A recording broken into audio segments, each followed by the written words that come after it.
हाँ दोस्तों, आप सभी को डेली स्टडी एजेंडा में बहुत बहुत स्वागत। आज हम क्लास 10 का भौतिक विज्ञान अभ्यास 10 पढ़ेंगे। तो भौतिक विज्ञान का पार्ट 1 है, ठीक है। पहला पार्ट का नाम है प्रकाश का परावर्तन तथा अपवर्तन, ठीक है। अब देखते हैं प्रकाश का परावर्तन और अपवर्तन क्या होता है, ठीक है। सबसे पहले हम देखते हैं कि इसमें प्रकाश क्या होता है, ठीक है। प्रकाश के बारे में हम परिभाषा पढ़ेंगे, इसी तरह अपवर्तन और परावर्तन का भी नियम पढ़ेंगे, ठीक है। तो पहले हम पढ़ते हैं प्रकाश किसे कहते हैं, ठीक है। देखिए, हम पहले इसलिए वीडियो को लिख देते हैं ताकि आपको कम समय में ज़्यादा से ज़्यादा समझ लें, ठीक है। देखिए, प्रकाश वह है जो हमारे आँखों को देखने में क्या करता है, सहायता प्रदान करता है, उसे हम क्या कहते हैं, प्रकाश कहते हैं, ठीक है। जो हमारे आँखों को देखने में सहायता प्रदान करता है उसे हम क्या कहते हैं, प्रकाश कहते हैं, ठीक है। अब प्रकाश का गुण आप देख लीजिएगा क्या क्या होता है प्रकाश का गुण, ठीक है। प्रकाश का गुण निम्न है, ठीक है। पहला गुण है कि इसका तरंग दर 3900 एंगस्ट्रॉन, ये मैंने क्या होता है, एंगस्ट्रॉन से 7800 एंगस्ट्रॉन के बीच होता है। प्रकाश का तरंग दर कितना होता है, 3900 एंगस्ट्रॉन से 7800 एंगस्ट्रॉन के बीच होता है। ये मैंने होता है एंगस्ट्रॉन, ठीक है। 3900 एंगस्ट्रॉन से 7800 एंगस्ट्रॉन के बीच होता है, ठीक है। प्रकाश की चाल प्रकाश को चलने के लिए किसी भी माध्यम की आवश्यकता नहीं होती है। क्या होती है, जो प्रकाश होता है उसे चलने के लिए किसी भी माध्यम की आवश्यकता नहीं होती है, ठीक है। दूसरा क्या होता है, प्रकाश अनुप्रस्थ तरंग है, ठीक है। प्रकाश क्या है, प्रकाश एक अनुप्रस्थ तरंग है, ठीक है। तो इसका देखिए, प्रकाश की चाल 3 × 10⁸ मीटर प्रति सेकेंड होता है। यह बात आप बहुत पहले जानते होंगे, क्लास 9 में भी पढ़ाया गया है और क्लास 10 में भी पढ़ाया जा रहा है कि प्रकाश की चाल 3 × 10⁸ मीटर प्रति सेकेंड होता है, ठीक है। चौथा देखते हैं, प्रकाश हमेशा सीधी रेखा में चलती है। किसी रेखा में चलती है प्रकाश सदैव सीधी रेखा में चलती है, ठीक है। आप देखते होंगे प्रकाश और अब सूर्य का प्रकाश किस चीज से हमेशा चलती है, सीधी रेखा में चलती है, ठीक है। ठीक है, चौथा देखिए छूंगा कि प्रकाश जब किसी चमकदार सतह पर टकराती है तो इस क्रिया को क्या कहते हैं, हम परावर्तन कहते हैं, ठीक है। प्रकाश जब भी किसी चमकदार सतह से टकराएगी, इस क्रिया को हम क्या कहते हैं, प्रकाश का परावर्तन कहते हैं, ठीक है। इस प्रकार हम अगला हेडिंग देखते हैं, प्रकाश पुंज किसे कहते हैं, ठीक है। प्रकाश पुंज की परिभाषा देखिए, एक ही दिशा में जाने वाली प्रकाश जिस बिंदु पर मिलती है, ठीक है। जाने वाली प्रकाश है, करिएगा प्रकाश जिस बिंदु पर मिलती है उसे प्रकाश पुंज कहते हैं, ठीक है। एक ही दिशा में जाने वाली प्रकाश जिस बिंदु पर मिलती है उसे क्या कहते हैं, प्रकाश पुंज कहा जाता है, ठीक है। अब आते हैं प्रकाश पुंज का प्रकार, ठीक है। प्रकाश पुंज मुख्य रूप से 3 प्रकार का होता है। पहला होता है समांतर पुंज, दूसरा का होता है अपसारी पुंज, तीसरा का होता है अभिसारी पुंज। देखिए, अपसारी पुंज और अभिसारी पुंज में बहुत थोड़ा सा माइनर परिभाषा में अंतर है, ठीक है। हम सबसे पहले देखते हैं कि समांतर पुंज किसे कहते हैं, ठीक है। समांतर पुंज किसे कहते हैं, यदि पुंज की सभी किरणें आपस में समांतर हों, ऐसे पुंज को क्या कहते हैं, समांतर पुंज कहते हैं। देखिए, इसका और इसके बीच की दूरी बराबर है, इसका और इसके बीच की भी दूरी बराबर है, यानी यह एक दूसरे के समांतर हों, ऐसे पुंज को क्या कहते हैं, हम समांतर पुंज कहते हैं, ठीक है। अब आता है अभिसारी पुंज किसे कहते हैं, ठीक है। इस पुंज में सभी किरणें किसी एक बिंदु पर मिलती हुई प्रतीक होती हैं, वास्तव में मिलती नहीं है लेकिन मिलती हुई प्रतीत होती हैं। इसे क्या कहते हैं, अपसारी पुंज कहते हैं। और अभिसारी पुंज में क्या होता है बाबू, वाकई मिलती हैं, ठीक है। वाकई में मिलती हैं, उसे क्या कहेंगे हम, अभिसारी पुंज कहते हैं, ठीक है। इसका भी परिभाषा देखिए यहाँ पर मिल नहीं रही है, प्रकाश की किरणें इधर से निकल रही है, जैसे पर सूर्य हुआ, ठीक है। सूर्य में आप देख यह नहीं कह सकते कि सूर्य में जो प्रकाश निकल रहा है वो केंद्र से निकल रहा है, ठीक है। सूर्य का प्रकाश प्रत्येक जगह से निकलता है, ठीक है। लेकिन आपको लगता है कि सूर्य का प्रकाश सिर्फ केंद्र से निकलता है देखने पर नीचे से, ठीक है। इसे क्या कहते हैं, हम अभिसारी पुंज कहते हैं। अब चाहते हैं हम अभिसारी पुंज किसे कहते हैं, देखिए, यदि पुंज के सभी आपतित किरणें एक ही बिंदु पर वास्तव में मिलती हैं, ठीक है, एक ही बिंदु पर वास्तव में मिलती हैं, इसे क्या कहते हैं, अभिसारी पुंज कहते हैं, ठीक है। अभिसारी पुंज कहते हैं, ठीक है। एक बार और परिभाषा करके, यदि पुंज के सभी आपतित किरणें, क्या कहेंगे, आपतित माने आने वाली किरणें वाकई में यानी वास्तविक में या वाकई में एक बिंदु पर मिलती हैं, इस प्रकार को पुंज को हम क्या कहते हैं, अभिसारी पुंज कहा जाता है, ठीक है। यदि आप हमारे चैनल पर नए हैं तो हमारे चैनल को लाइक करिए, शेयर करिए, सब्सक्राइब। देखिए, यहाँ से सभी प्रकाश की किरणें एक बिंदु पर जा रही हैं, इस बिंदु पर जा रही हैं, ठीक है। इसे वास्तव में इस बिंदु पर मिलेंगी, ऐसे क्या कहेंगे हम, अभिसारी पुंज कहते हैं। इस बिंदु को ही क्या कहते हैं, हम अभिसारी पुंज या अभिसारी बिंदु कहते हैं, ठीक है। अब हम समझते हैं कि प्रकाश का परावर्तन क्या होता है। यदि आप हमारे चैनल पर नए हैं तो हमारे चैनल को लाइक करिए, शेयर करिए, सब्सक्राइब करिए और कमेंट करना ना भूलिए, ठीक है। और वीडियो अच्छा लगे तो शेयर जरूर करिएगा, ठीक है। तो देखिए प्रकाश का परावर्तन क्या होता है। प्रकाश का परावर्तन का नियम देखिए, हम वीडियो इसलिए पहले लिख दिए हैं कि ताकि आपको कम समय में ज़्यादा से ज़्यादा समझाया जा सके, ठीक है। हम चाहते तो यहाँ पर लिख कर भी आपको बता सकते थे, लेकिन उसमें बहुत ज़्यादा समय लगता है, इसलिए हम आपको कम समय में ज़्यादा जानकारी देने के लिए पहले से लिख देते हैं, ठीक है। तो देखते हैं क्या होता है। जब प्रकाश की किरणें किसी चमकदार सतह से टकराती हैं, क्या कहती है, किसी चमकदार सतह, किससे टकराती हैं, चमकदार सतह से टकराती हैं, तो वापस उसी माध्यम में लौट जाती हैं, ठीक है। देखिए जब किसी चमकदार, जैसे आप शीशा उसा रखेंगे, इस पर बल्ब फल्ब मारेंगे तो आप देखेंगे बल्ब इधर जाएगा लाइट, और इस तरह पुनः इस तरह होकर निकल जाएगा, ठीक है। इसे क्या कहते हैं हम, प्रकाश का परावर्तन कहते हैं। एक बार और परिभाषा देखिए, जब प्रकाश की किरणें किसी चमकदार सतह यानी चम्मच चम्मच पर या कोई भी चमकदार सतह, शीशा विशा कुछ भी पर पड़ती हैं, तो वापस उसी माध्यम में लौट जाती हैं। इस घटना को क्या कहते हैं, प्रकाश का परावर्तन कहते हैं। क्या कहते हैं, इस घटना को प्रकाश का परावर्तन कहा जाता है, ठीक है। परावर्तन का खुद देख लीजिए। जैसे मान लीजिए यह एक शीशा है, ठीक है। इस पर नीचे कलई कर दिया गया है, ठीक है, नीचे कलई कर दिया है, और यहाँ से प्रकाश निकला और इस पर आकर पड़ा।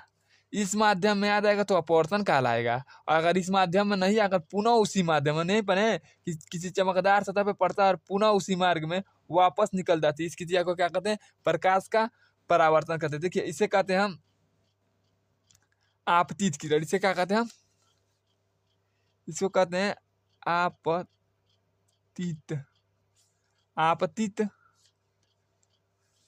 आपतित किरण। इसको कहते हैं परावर्तित किरण।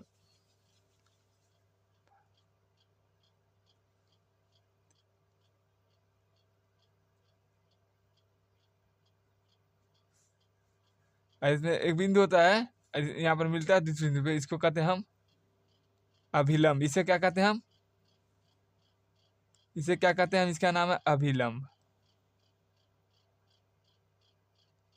देखिए अभिलंब डाट डाट होता है, ठीक है। इसको कहते हैं आपतन कोण यानी साइन आई, आप परावर्तन कोण यानी साइन आर, ठीक है।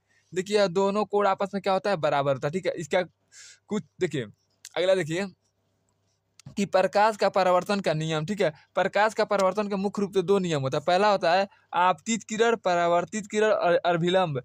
तीनों, आपतित किरण, परावर्तित किरण और अभिलंब, तीनों एक बिंदु पर मिलते हैं। इसे क्या कहते हैं, प्रकाश का परावर्तन का पहला नियम कहते हैं, ठीक है। इसे प्रकाश का परावर्तन का पहला नियम कहता है। दूसरा का नियम कहा जाता है कि आपतन कोण और परावर्तन कोण आपस में क्या होते हैं, बराबर होते हैं। इसे क्या कहते हैं, प्रकाश का परावर्तन का दूसरा नियम कहते हैं। इसी नियम को हम यहाँ पर लिखे हैं, ठीक है। देखिए लिखे हैं आपतन किरण, परावर्तन किरण तथा अभिलंब तीनों एक ही बिंदु पर स्थित मिलते हैं या स्थित होते हैं। इसे क्या कहते हैं, प्रकाश का परावर्तन का प्रथम नियम कहते हैं, ठीक है। दूसरा का नियम है आपतन कोण, परावर्तन कोण आपस में क्या होते हैं, बराबर होते हैं। इसे क्या कहते हैं, परावर्तन का दूसरा नियम कहते हैं, ठीक है। अब आते हैं प्रकाश का अपवर्तन। तो हमने पढ़ा कि जब प्रकाश की किरणें इधर से ही वापस लौट आएंगी, इसे क्या कहते हैं बाबू, हम अपरावर्तन कहते हैं। यही प्रकाश की किरणें अगर इस माध्यम में निकल रहा है, मतलब एक माध्यम को छोड़कर दूसरे का माध्यम में निकल रहा है, तो इसे क्या कहेंगे हम, अपवर्तन कहते हैं, ठीक है। इसी की परिभाषा पढ़ते हैं, ठीक है। देखिए प्रकाश की किरण, देखिए जब प्रकाश की किरणें एक माध्यम से दूसरे माध्यम में जाती हैं तो अपने मार्ग से विचलित हो जाती हैं, और इस घटना को प्रकाश का अपवर्तन कहते हैं। देखिए अब इस चित्र को द्वारा हम सब समझते हैं, ठीक है। यह हुआ, देखिए यह एक चित्र है, ठीक है। यह चित्र है, ठीक है। और यह इस पे मान लेते हैं यह यह क्या है, अभिलंब है।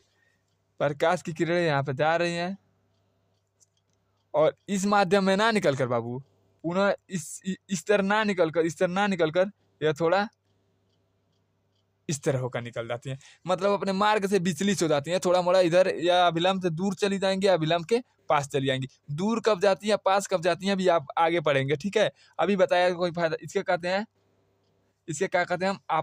आपतित किरण, आपतित किरण, इसके कहते हैं परावर्तित किरण।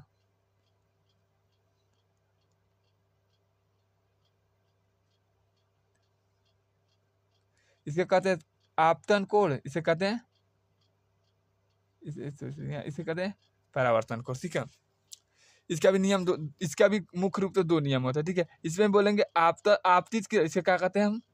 इसका नाम है अभिलंब।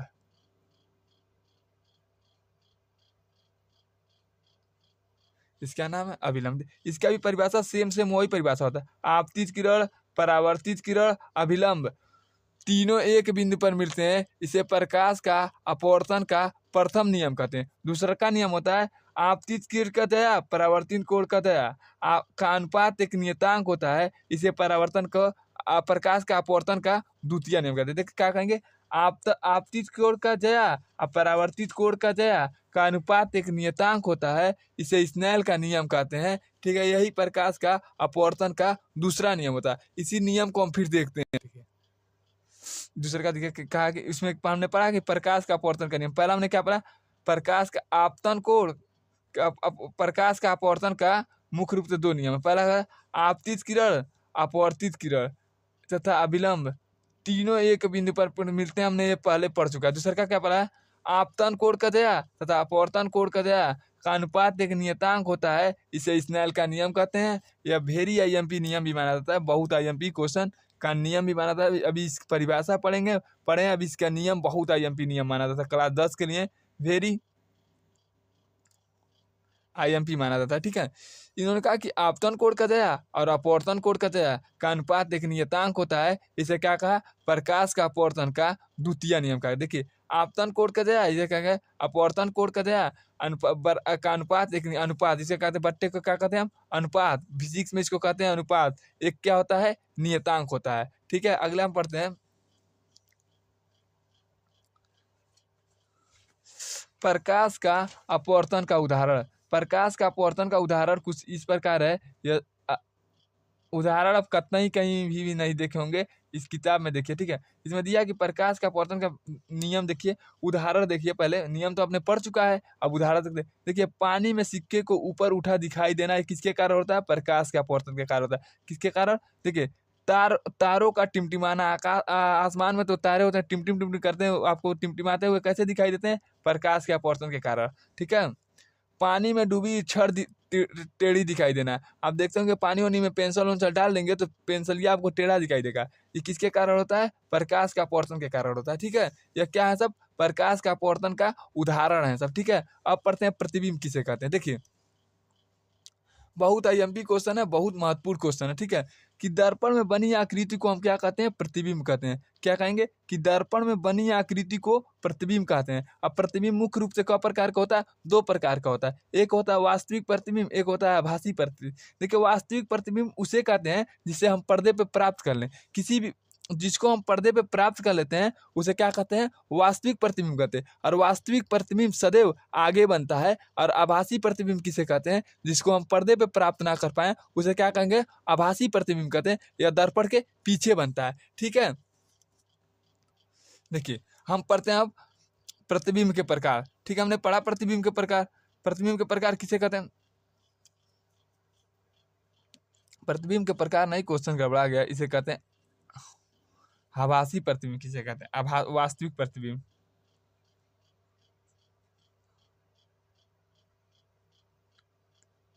वास्तविक,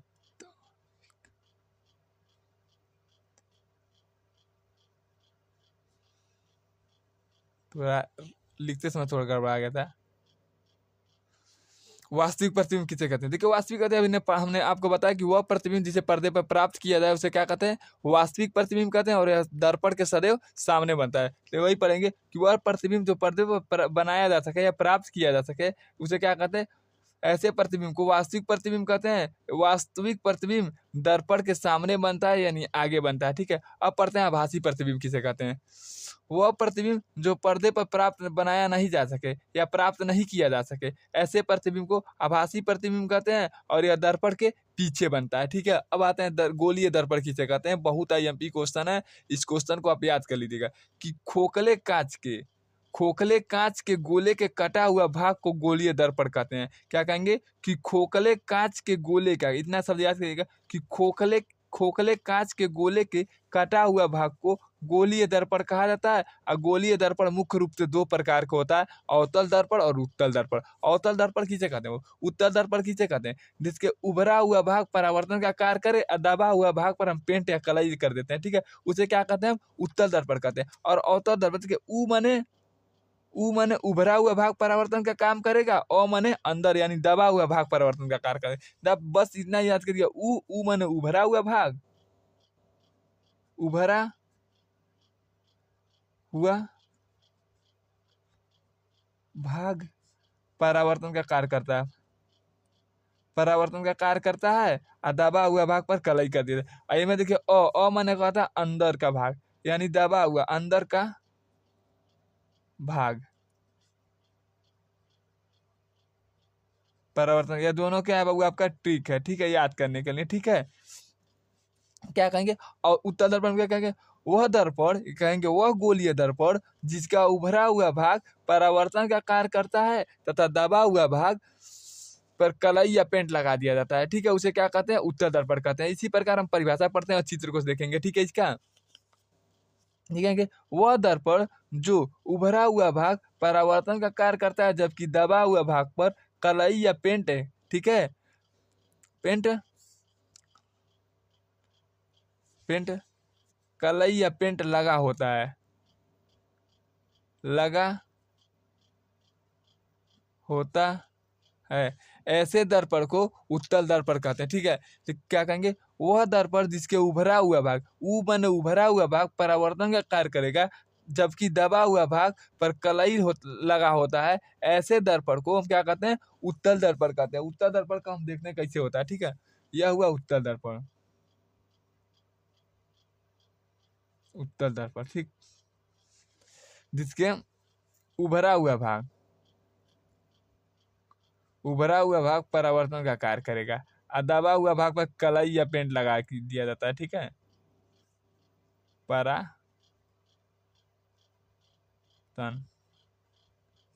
उभरा हुआ भाग क्या करता है, परावर्तन का कार्य करता है, दबा हुआ भाग पर कलई या पेंट लगा दिया जाता है। ठीक है, उसे क्या कहेंगे हम, उत्तल दर्पण कहते हैं। अवतल दर्पण कैसे कहते हैं, जिसके दबा हुआ भाग पर क्या कर दिया जाता है, कलई या पेंट लगा दिया जाता है।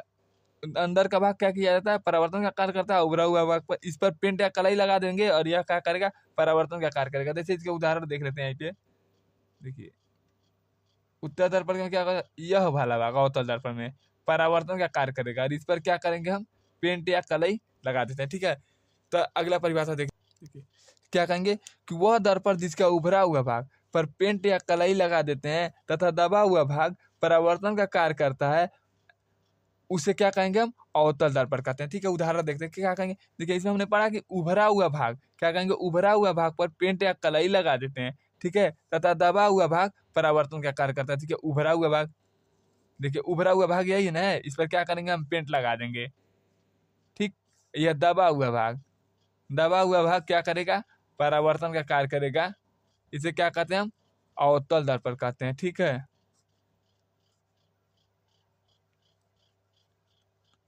परावर्तन का कार्य करता है, इसे क्या कहते हैं, हम क्या कहते हैं, अवतल दर्पण कहते हैं। यदि आप हमारे चैनल पर नए जुड़े हैं तो हमारे चैनल को लाइक करिए, शेयर करिए, सब्सक्राइब करिए। धन्यवाद।